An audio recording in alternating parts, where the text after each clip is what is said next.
السلام علیکم ورحمۃ اللہ تعالی وبرکاتہ۔ نحمده ونصلي ونسلم على رسوله الكريم وآلہ وصحبہ الکرام اجمعین ومن تبعهم بإحسان إلى يوم الدین، اما بعد فاعوذ باللہ من الشیطان الرجیم، بسم اللہ الرحمن الرحیم۔ قد جاءكم من الله نور وكتاب مبين، صدق الله مولانا العظيم وبلغنا رسوله النبي الأمين الكريم، ونحن على ذلك لمن الشاهدين والشاكرين والحمد لله رب العالمين۔ آئیے سب سے پہلے اپنے آقا و مولا تاجدار مدینہ صلی اللہ تعالی علیہ وسلم کی بارگاہ بے کس پناہ میں درود شریف کا نذرانہ پیش کریں۔ پڑھیں بآواز بلند، اللہم صلی علی سیدنا محمد وعلی آل سیدنا محمد واصحاب سیدنا محمد وبارک وسلم علیہ۔ پر نور ہے زمانہ صبح شب ولادت، پردہ اٹھا ہے کس کا صبح شب ولادت، پردہ اٹھا ہے کس کا جلوہ ہے حق کا جلوہ صبح شب ولادت، سایہ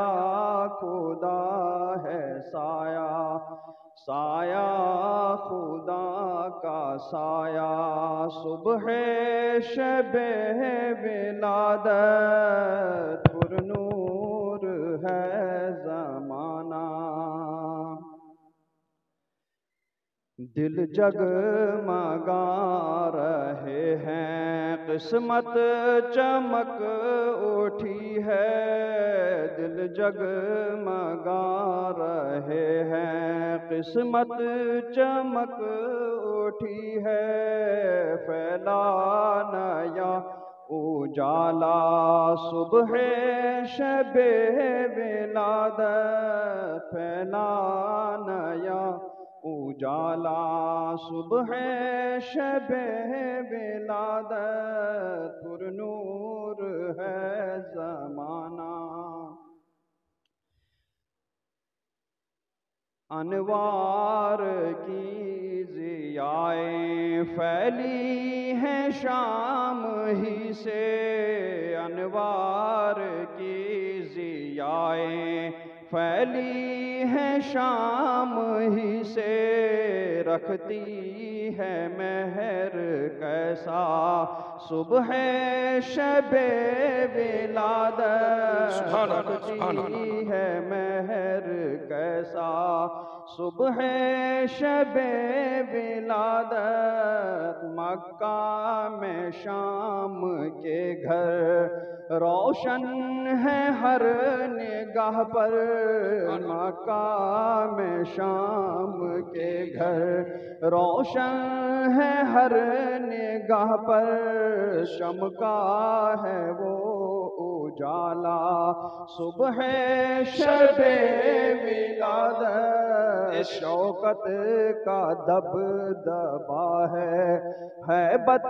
کا زلزلہ ہے، شوکت کا دبدبا ہے ہیبت کا زلزلہ ہے، شق ہے مکان کسریٰ صبح شب ولادت، پر نور ہے زمانہ صبح شب ولادت۔ ان اشعار میں حضرت استاد زمن علیہ الرحمت و رضوان ان خارق عادات، ان واقعات کی طرف اشارہ فرماتے ہیں جو واقعات سرکار دو عالم صلی اللہ تبارک و تعالی علیہ وسلم کے میلاد مبارک کے موقع پر ظہور پذیر ہوئے تھے۔ حضرت امام بوصیری علیہ رحمت و رضوان نے بھی ان کو بہت ہی پیارے اسلوب میں بیان فرماتے ہوئے ارشاد فرمایا ابان مولدہ عن طیب عنصرہ یا طیب مبتدأ منہ ومختتمی، کہ سرکار دو عالم صلی اللہ تبارک و تعالی علیہ وسلم کی پیدائش مبارک نے اس بات کا پتہ دیا کہ سرکار دو عالم صلی اللہ تبارک و تعالی علیہ وسلم کے آبا و اجداد سب کے سب پاکیزہ تھے، خوشبودار تھے، اور یہ کہ سرکار دو عالم صلی اللہ تبارک و تعالی علیہ وسلم ولادت سے لے کر کے اس دنیا سے جاتے وقت تک پاکیزہ اور خوشبودار تھے سرکار کے جسم مبارک سے خوشبوئیں پھوٹ دیا کرتی تھی۔ خود سرکار دو عالم صلی اللہ تبارک و تعالی علیہ وسلم کا ارشاد گرامی ہے کہ لم ازل انتقل من اصلاب الطاہرین الى ارحام الطاہرات، کہ میں پاکیزہ پشتوں سے پاکیزہ رحموں کی طرف منتقل ہوتا رہا یہاں تک کہ میں حضرت آمنہ رضی اللہ تعالیٰ عنہ کے پشت مبارک میں آیا، رحم مبارک میں آیا۔ اور فرماتے ہیں کہ جب سرکار دو عالم صلی اللہ علیہ وسلم کا وصال مبارک ہوا تو حضرت سیدنا صدیق اکبر رضی اللہ تبارک و تعالی علیہ وسلم رضی اللہ تبارک و تعالی عنہ اس وقت سرکار دو عالم صلی اللہ تعالی علیہ وسلم کے پاس حاضر ہوئے اور سرکار کے جبین نیاز کو بوسے مبارک دیتے ہوئے عرض کی کہ میرے محبوب طبت حیاً و طبت میتا، آپ جب اس دنیا میں حیات تھے اس وقت بھی آپ خوشبودار اور پاکیزہ تھے، اور اس وقت آپ اس دنیا سے رخصت ہو رہے ہیں اس وقت بھی آپ کا جسم مبارک بہت ہی پاکیزہ اور خوشبودار تو حضرت امام بوصیری علیہ رحمت و رضوان نے انہی احادیث کریمہ کی طرف اشارہ کرتے ہوئے ارشاد فرمایا ابان طیبہ مولدہ عن طیب عنصرہ یا طیب مختدع منہ ومختتمی، کہ جس کی ابتدا بھی خوشبودار تھی اور انتہا بھی خوشبودار تھی۔ تشریف لائے تو اس وقت پوری دنیا کو اپنے خوشبو سے معطر کر دیا، خوشبودار کر دیا، اس دنیا سے تشریف لے گئے تو اس وقت بھی آپ پورے ماحول کو خوشبودار کرتے ہوئے اس دنیا سے رخصت ہوئے۔ اور آپ کی ولادت مبارکہ کے وقت بہت ہی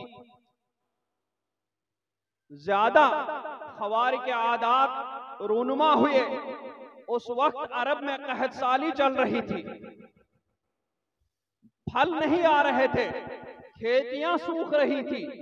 جانوروں کے تھن سوکھ رہے تھے، چاروں طرف خشکی ہی خشکی تھی، بے شمار موتیں ہو رہی تھی، لیکن سرکار دو عالم صلی اللہ تبارک و تعالی علیہ وسلم کی ولادت مبارکہ جس وقت ہوئی تو اس سے پہلے ہی سارے عالم میں ہریالی پھیل گئی تھی، برسوں کی خشک سالی دور ہو گئی تھی، جانوروں کے تھن بھر گئے تھے۔ کہتے ہیں پھل بھی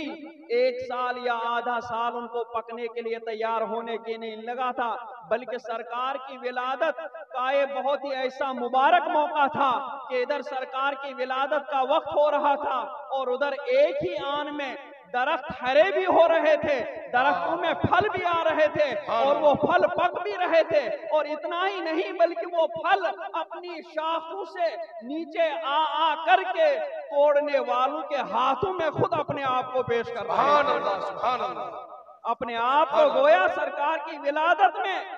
وہ شیرینی تقسیم کر رہے تھے، وہ خود اپنے آپ کو بانٹ رہے تھے کہ آج سرکار کی ولادت کا مبارک موقع ہے، ہمیں جو کچھ ملا ہے سرکاری سے ملا ہے۔ اس لیے اس وقت ہم اہل سنت والجماعت تو اس حالت میں نہیں تھے، لیکن اس وقت وہ پھل وہ جانور وہ سب اپنے آپ کو پیش کر کے گویا شیرینی تقسیم کر رہے تھے سرکار کے،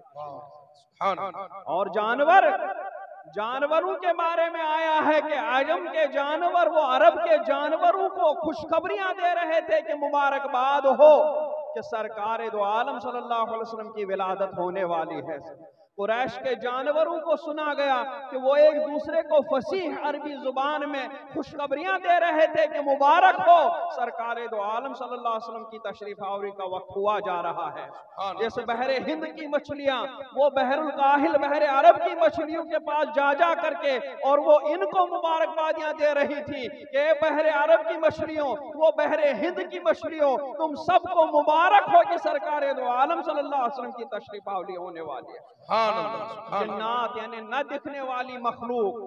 نہ دکھنے والی مخلوق بھی ایک دوسرے کو مبارکبادیاں پیش کر رہے تھے کہ آمد کے سرکار دو عالم صلی اللہ علیہ وسلم کی آمد مبارک ہو، سرکار کی ولادت ہونے والی ہے، سرکار تشریف لانے والے ہیں۔ وہ جنات بھی راتوں میں سنی گئی ان کی آوازیں کہ ایک دوسرے کو وہ بھی خوشخبریاں دے رہے تھے۔